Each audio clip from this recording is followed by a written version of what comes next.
ஏய் இங்க வாங்கய்யா. ஏய் சார் வரேன் சார். வெங்கன் அடிங்க. என்னாச்சு? Sorry sir. என்ன ரங்கன் என்னாச்சு உங்களுக்கு? சார் நான் சரக்கு இல்லாத நேரத்துல எனக்கு ஒரு சரக்கு வாங்கி கொடுத்தவர் சார்.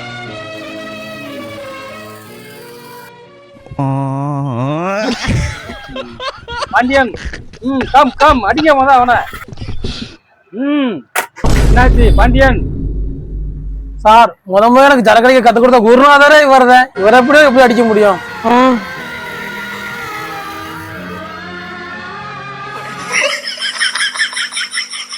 ஈஸ்வரன் அடிங்க. என்னால முடியாது சார். இவர் தான் கட்டப்பிடியா பிறைய கொடுப்பாரு. இவர் எப்படி சார் அடிக்கிறது? ஊர்ல இருக்க பசங்களை பூரா பாலாக்கி வச்சிருக்க என்ன